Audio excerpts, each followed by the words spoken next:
خاسنتي غص شاي كازدلي وانا لك تبحري وانا لك تبحري وانا لك عندي تبحري لك عندي تبحري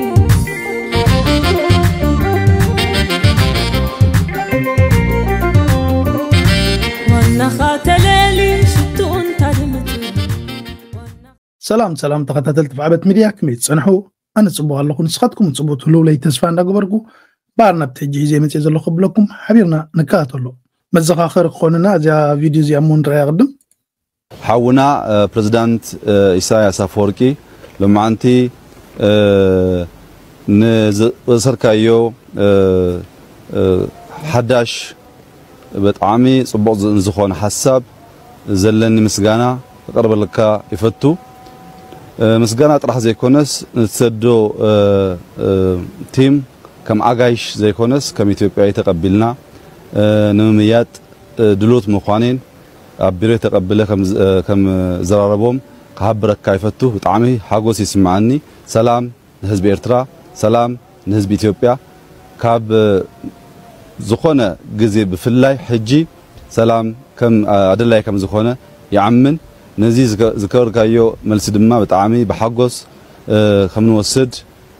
بحوار كم نسرح عبركا يفتو ما كمزين ذكرين أقلتشن عسر شو منتن نتوع الجرس ملو بملو تقبلي له نتقبل زي بقولك أياد نزخونه ناي الجرس وعل ملو بملو تسامع له كتقبرو دماء شجري بالليل سلام يزد لينا مس بإرترا مس منجس إرترا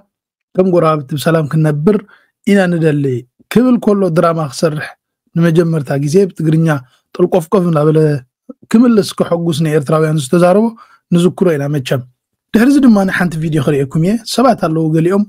أتحساسبهم دنكرنهم معرخ ندي جفح مخاني أزوري أسلمتاي تي قانك أومسي يتوف أومي مثلني قانك أومي تف أومي مثلني متشم كن مزرابي جن نتا فيديو رينا أنت تزاربنا تبلش كنا سمعني نبغى هبلكم قدم هو أنا ذكرت نجار عرب وكيل الساعات مرحلة نقول العالم يروح عقب سيدة وإذ جرناه من الدين الزيفان بعد كذا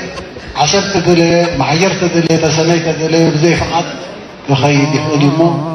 أنا بحكي يزي فقري سنة حدنا نولد لنا اللي نجار عنا تاريخنا كل تعطوا مجبطات إحنا حجي نيرو إننا هنزارب نخلط وضع نجار رئينا لنا فينا نيرو حجي عمليسنا أيوة نقدميت مخيد لنا وحسننا ما مريحنا هتلاقي كل جديد حزب العلو كله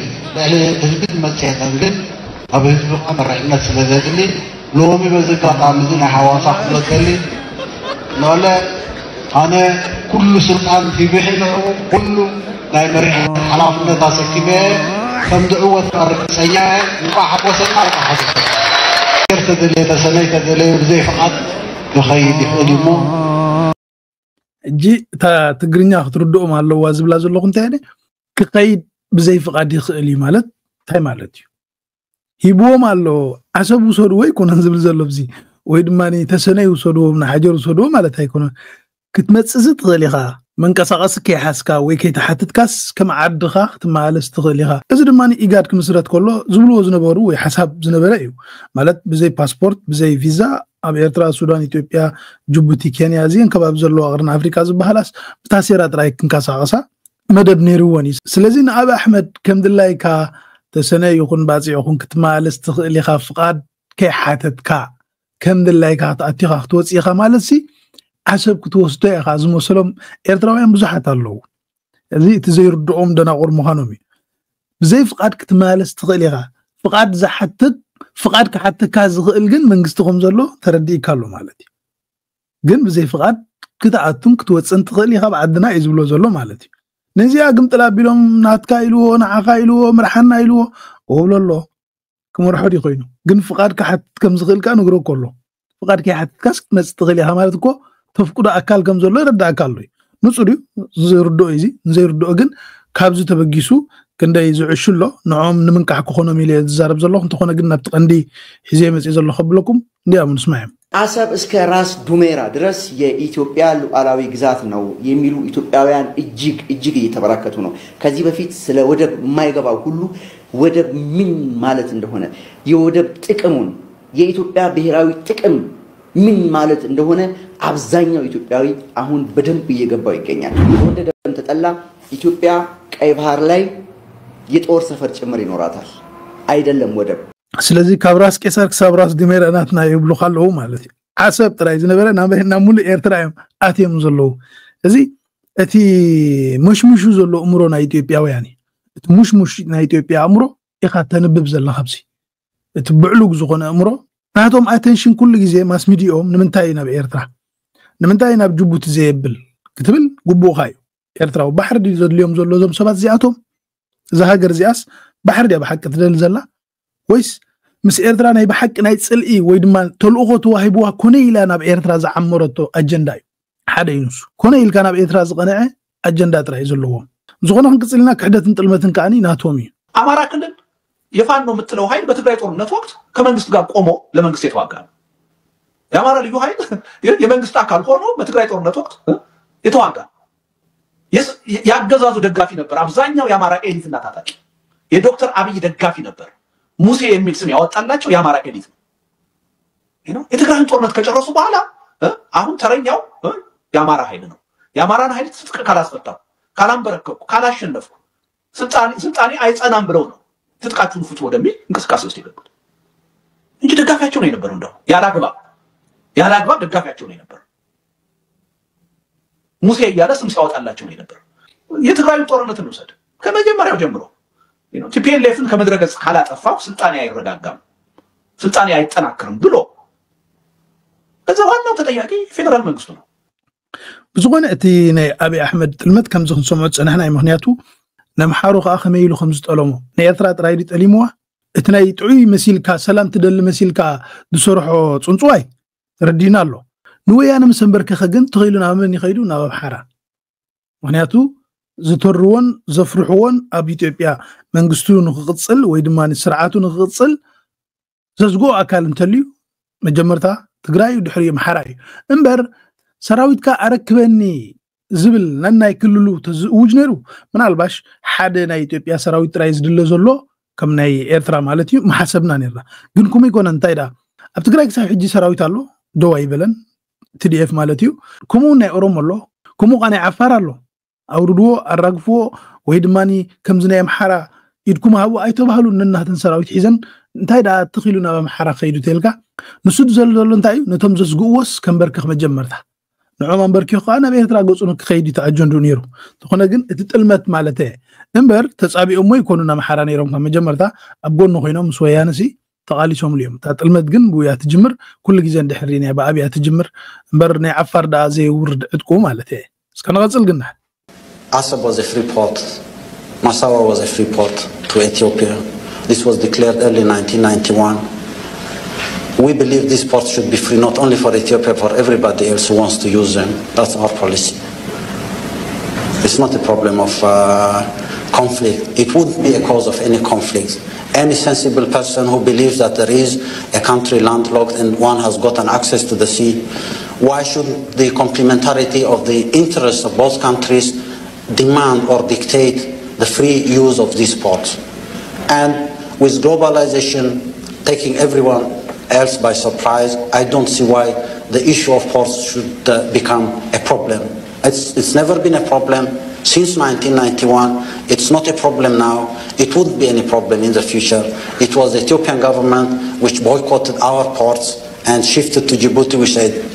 it's their choice. They boycotted our airports and cut any ties between the two countries.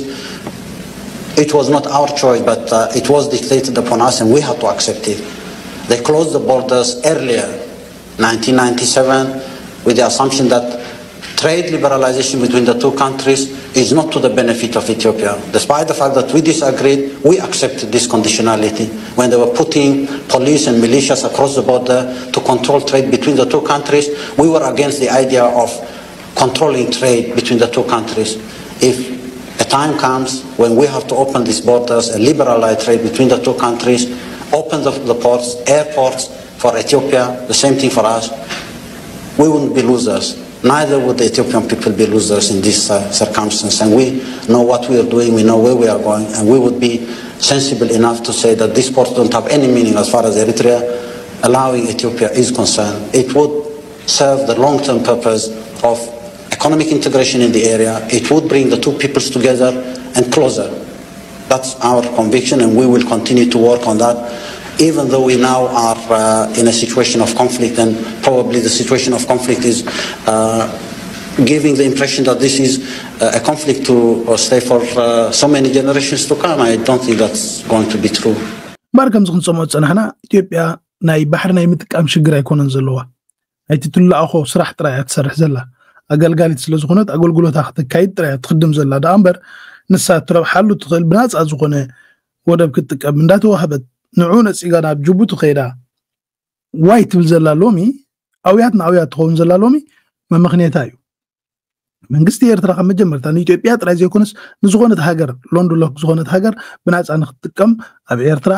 ተዋሂብወን ይፍቃድ ነዚ ጥዒሳ ግን ኢትዮጵያ ብገንዘብ ካሽ ኣቢላ ዕሸኒ ኤርትራ መታን ከይትረብሕ ዝብል ኣጀንዳ ሒዛ ኸይዳ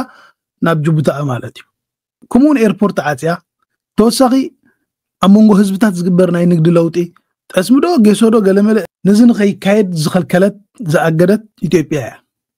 እጂ ካብ መጀመርታ ትሒዝካ ትኽድምና ኢና ንሪኦ ዘለና ኣብዚ ሕጂ ኸዓኒ ብዓሰብ መፂኻ የኛ ነው ናትና ነው ዝብልዎ ዘለዉ ስቕልካ ኣይኮነን እታ ዝለኣኸቶም ንዓ እዮም ዘገልግልዋ ዘለዉ ብዝኾነ ንስማ እዮም ከለውጡ በፊት ዶክተር አብይ እና ፕሬዝዳንት ኢሳያስ ሸባው ስለ አሰብ ወደብ የነበራቸው አቋምን አይተዋል ወጥ ነው ተመሳሳይ ነው አንድ ነው ሁለቱም ኢትዮጵያ መጠቀም አለባት ጥፋቱ የወያኔ መንግስት ነው ብለው ይስማሙት ራይት ካሉና በዚህ ላይ ከተስማሙ በኋላ የለውጡ መንግስት መጣ ዶክተር አብይ የሚመራው አይደለም ከመጣ በኋላ ምንድነው የሚያደርገው አቋሙ ምንድነው ቀይ ባህርን እንጠቀማል አሁን እንደምናስበው ዓለም አቀፍ ሁኔታው አይፈቅድም ኢሳያስ አፈቅዱ በዚህ በግሎባላይዜሽን ዓለም እንደዚህ በሚተሳሰርበት ዘመን እኛ በራችን ዘግተን አንቀመጥም አሰብ የኢትዮጵያ ባህር በር ነው መጠቀም አለባት ናሽናል ሀብ ይሄ የቀጠናው ሀብ ነው ማገልገል አለበት አለ ኢሳያስ አብይም አንድ ነው ቆሙ ኢሳያስም አንድ ነው ቆሙ በአቋማቸው መሰረት ሁለቱም ተስማሙ ከለውጡ በኋላ ምን አደረጉ አብይ ኢሳያስ ዛላምበሳ ሄደ አብይ ምጽዋ ሄደ ከዛ አሰብ ሄደ ጎበኙ ሄዶ ወገን ሰለም በቃ አንድ ሆነን ተባብረን ለመስራት ተስማማን ተግባባን ተነጋገርን ሁሉ ነገር አለቀ ብሎ ተነጋገሩ ካላመናችሁ ተሄነዩት አዋሳ ላይ ሄዶ ኢሳያስ አፈወርቂ ምንድነው ያለው አብይ አህመድ ቀይ ባህርን በተመለከተ አሰብን በተመለከተ ሙሉ በሙሉ የመጠቀም ስልጣንና ኃላፊነት ሰጥቻለሁ ከተሳሳት የትርጉም ስህተት ነው ብላችሁ ሰምት ብዙውን እንተና አንተ ወይ ሰማዕና ናይ ክቡር ፕሬዝዳንት ኢሳያስ አፈወርቂ ቃል بزي فقدنا بإرتراح تأتون كتوصل تدليها من حجر تدليها قولج تدليها علي قدر تدليها سمرة تدليها باتع ناتس أي خذ حتى كيلن مالت سكيلا ز حتى كيلن أجوقا عدقا يتمال على استاشو قرالو وزبولو بعري بالنايم حسيبهم ما زلوا بزحات منكم يزردعكم مثلا أجي أمونقا حنت هاجر نسخات مرحنا يا خيلوس مرحو مالتها يكونن إذا دنقرنا أنت اللي كاترا يمبر هاجر بحنت هاجر يتمرحنا اجي زناي قال ناي فقري ناي حونت تزاربو حد عرك خاصي حويكو يا هاتو لمبر حوخا كن كوناي كيلني كن عرك خاصي كم حوخا يا هاتريو مالتي حوخا كن كوناي كيلني ودبخان وددي خنا يكوننو كن سبيريتوال بقى كم حوخا بفقري بحاليات تقولصو كن حوخا كون خيل دو اي كوني صا ودخستي خاصا ودخستي حد زري كون كان كن حونتاوي الكاسي تاي تغبرو حويت بلو سلازي نزي يردعكم بوليتيكا هيبوهم قال لهم زخوم يزعفر زلو حجي نزتاتهم تزاروا المبزح تخونا كن حج دنفحوا زلو زعفروا زلو خنا بلو ገና ድንበር ሳትሻገር ድንበር መሻገር እኮ አለ ኢትዮጵያ ገብተን ታጥቋል ኤርትራ ውስጥ እንዲቁጭ ለገና ብቅ ስትል ገና ሳትነሳ ራዳሩንም ጃም የሚያደርገውን መሳሪያህንም አንተ ራስህንም እንኳን አንተ ሳተላይትህንም ሳይቀር ጃም እናደርጋለን እጂ ነፋሒቶ ወጂ ነፋፋይ ዘሎ በቃ እንታይ ሲሒቡ ዝመጽ ገለገለ ኢና ንብሎ ምሽ ኩሙ ዝባሃል አይሰርሕኒ ፖለቲካ ቆጽሊ ይብላዕ መንደፍ ይብላዕ እዚ ዝገብሮ ዘሎ እንታይ እዩ ኣእምሮ ኤርትራዊ ዳውን ንምግባር ምን ምፍራህ ዝጉስጎስ ዘሎ ጎስጓስ ከነጥፋአኩም ኢና ንዓኻ ይኹን ኣብ ዓድኻ ዘሎ ነፈርቲ ይኹን ኣጽዋርካ ይኹን ጃም ክንገብሮ ኢና ኣኺልኩም ይኸነጥፋአኩም እዩ ዝባሃል ዘሎ እዚ ፈኸራ ኢልካ ዝናዓቕ ኣይኮነን ንሕና እውን ንምሕረካ ከይመስለካ እዩ ንሕና እውን ንዓኹም ንምሕረኩም ከይመስለኩም ጥራይ መልሲ ትመሓሩ ከይመስለኩም በአንድ ጊዜ 12 አየር ላይ ያሉ እንትኖችን ጀቶች ወንታስ ሚሽን በአንድ ጊዜ 12 ሳይመልትነስሊ በአንድ ጊዜ ኤርዲፊስሙ በአንድ ጊዜ ወደ ሁለት አቅጣጫ መተኮስ ይችላል በአንድ ጊዜ ሳይመልትነስሊ ማለት ነው ስብቻ በአንድ ጊዜ 12 ኢላማዎችን ማን መምታት ይችላል በአንድ ጊዜ 12 አውሮፕላን መምታት የሚችል ነው አየር ላይ ተነስተከመጣ ገና ኢትዮጵያ ድንበር ሳገባ ሳደርስ ማለት ነው ይሄኛው ግን ወብዬ ለልጆች አይሆንም ተብሎ በቴሌቪዥን አልታየም እሺ ይሄ እርኩስ ነው ይሄ በአንድ ጊዜ 40 ነው የሚለየው ወፍቴ ይሄ የቻይና ነው ኤርዲፋ ጃመርና ጋስ ጃመሩ ይሄ 40 ኤሪያል ታርጌቶች መለየት የሚችል ኤርዲፌንስ ነው የቻይና ነው ለጠላት ቡዳ እንዳይበላው ብለን አላሳየነውም እሺ ግን አለ ኩሬ ከዘለንስኪ ሁሉ ገስተናል አባይ አየር ላይ የምትንቀሳቀሰው በሙሉ ሴንስ የሚያደርግ ነርቭ ሲስተም ማለት ጃመር ነው ያልከኝ ዲው ያርጋ አባቴ አምላክ ጃምልኛል እዛው ብላው ነው ምልሳ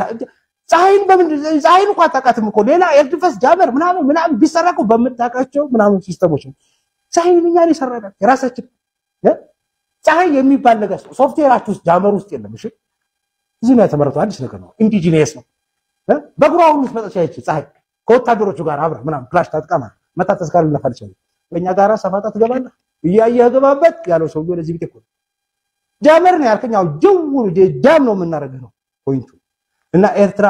እትቱ በረደኝ የሚለው ወዱ አይደለም አባዬ ፍርሃት ብሎት ነው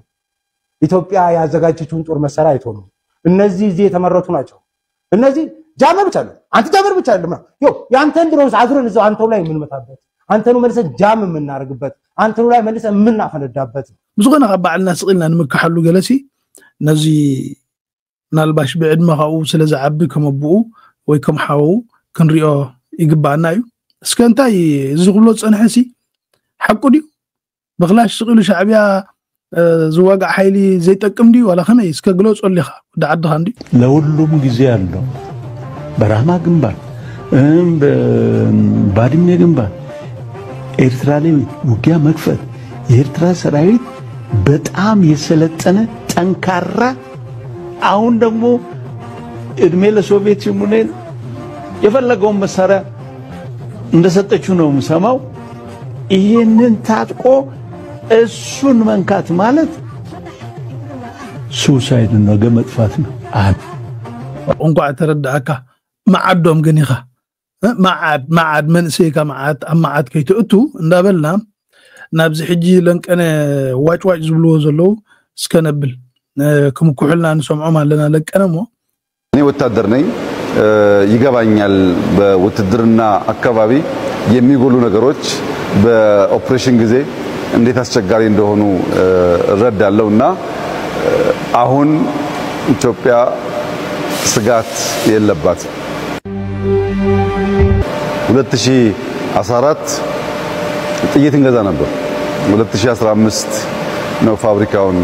መትከል የጀመርነው አሁን ዛሬ እንዳያችሁት ዛሬ ኢትዮጵያ ክላሽ ብሬን ስናይፐር ዲሽካ ታንክ ሁሉም አይነት መድፎች ለራሷ ሳይሆን ለገበያ በቂ የሆነ የማምረቻ አቅም በጣም ዘመናዊ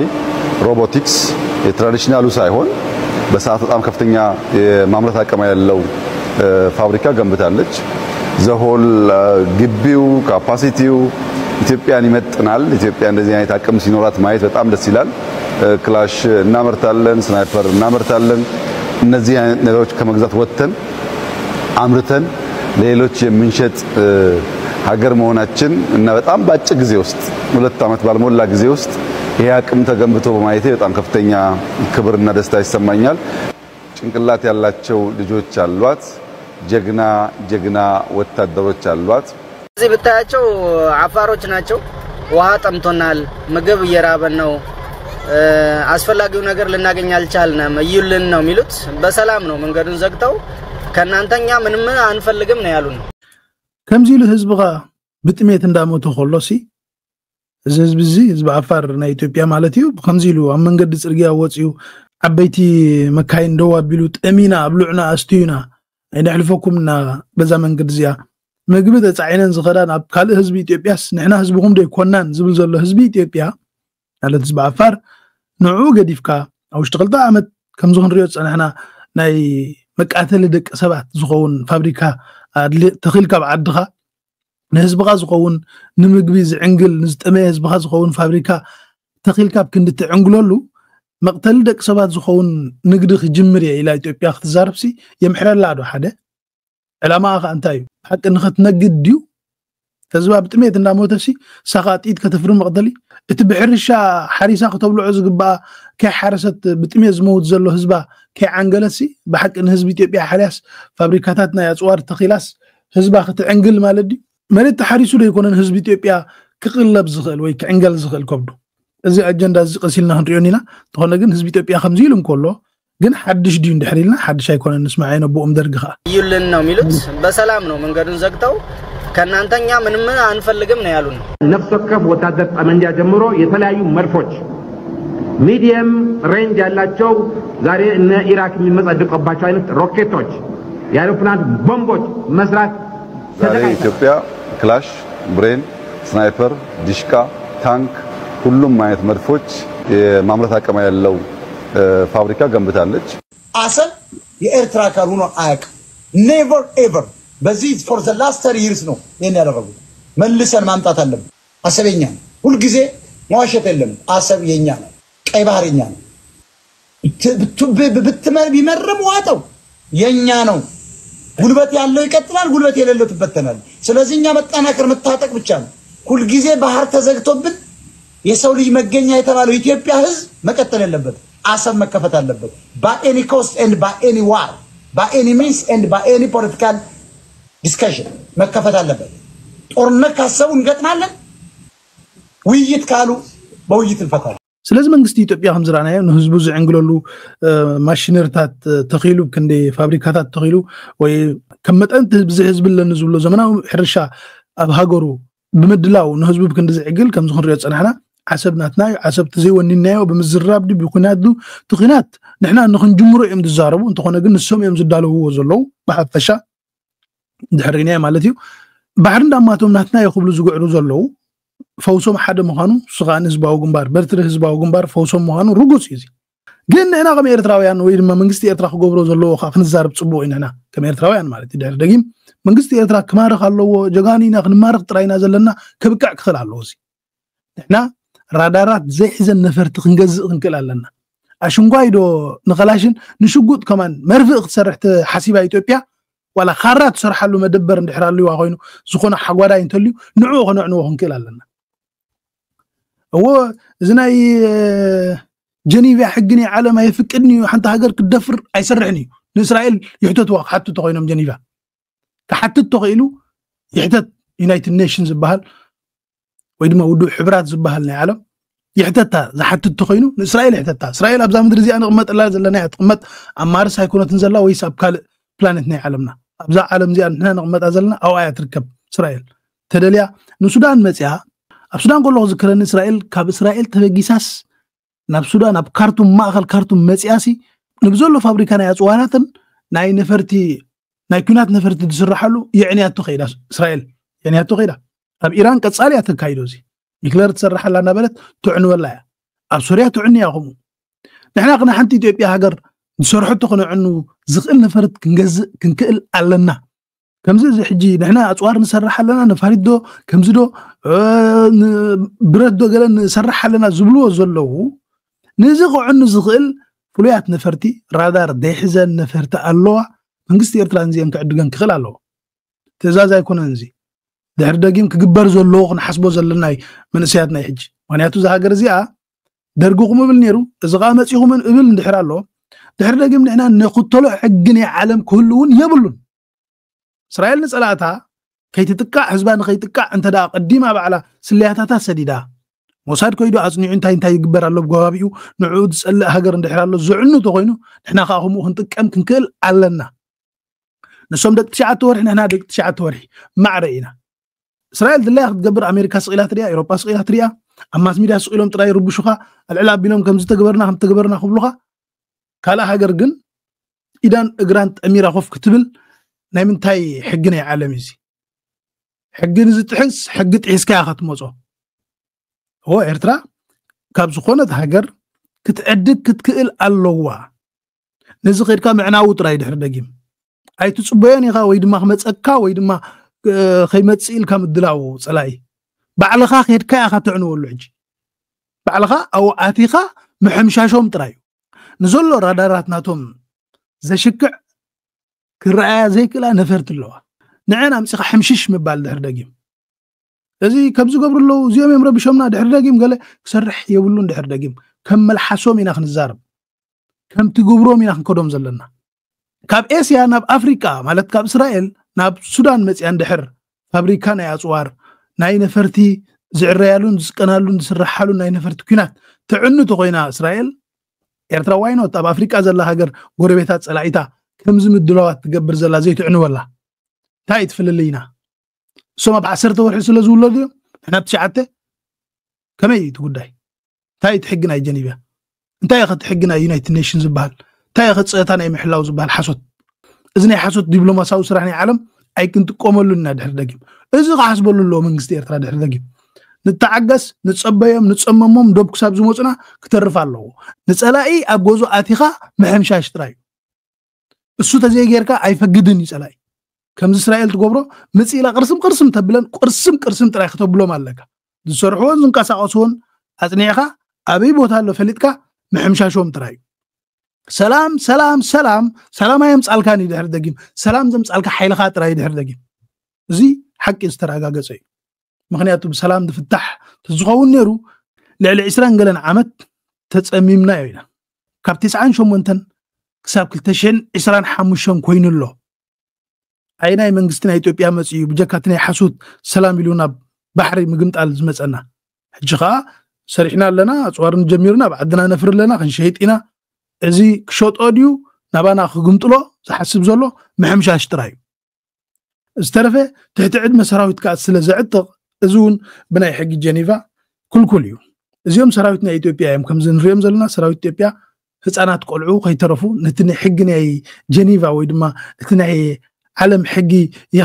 ከኽብሮ ኣለዎን ሃገራት ዝበሃል እዚ ንህለካ ጥሒሳቶ ትኸይድ ኣላ ንስኻ ዘይትሕሶ ንምንታይ እዩ ስለዚ መልእኽተይ ንጹር እዩ እዚ ኸ ንመንግስቲ ኤርትራ ጥራይ ዝምልከት ንኻልእ ማንም ሰብ ኣይምልከቶን እዩ መንግስቲ ኤርትራ ነዘን ኣብዚ ግዜ ዝተሰሪሐን ዘለዋ ራዳር ዘይሕዘን ነፈርቲ እስራኤል ትጥቀመለን ንዕን ኣምፂኻ ምሕምሻሾም ጥራይ እዩ ዝተረፈ 4 ነጥቢ ክገብረሉ ዝደሊ ንሱ ጥራይ ሰላም ኣይደልን እየን ዝበለ ሰላም ዘይብሉ መንገዲ ክተርእዮ ኣለካ ሰላም ኣይደልን እየን ዝበለ ብኸመይ ሰላም ከም ዝምጻእ ከተርእዮ ክትክእል ኣለካ ንሕጂ ብዝእኽለና ሰሰናይ እንዳተመነኹ ክብርን ሞገስን ንሓይልታት ምክልኻል ኤርትራ ከምኡውን ህዝብን መንግስትን ዘለኣለማዊ ዝኽርን ሰማዕታትና ዓወት እናሓፋሽ ዋና ለኒካ ተባሕሪ ለኒካ ተባሕሪ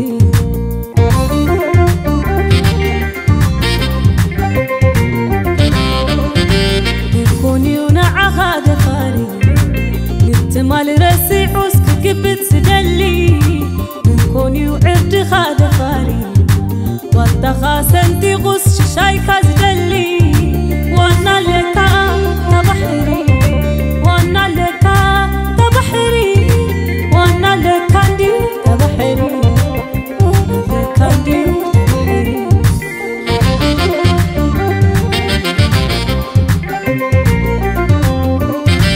ዋናኻ ተለሊ ሽቱን ታድምቱ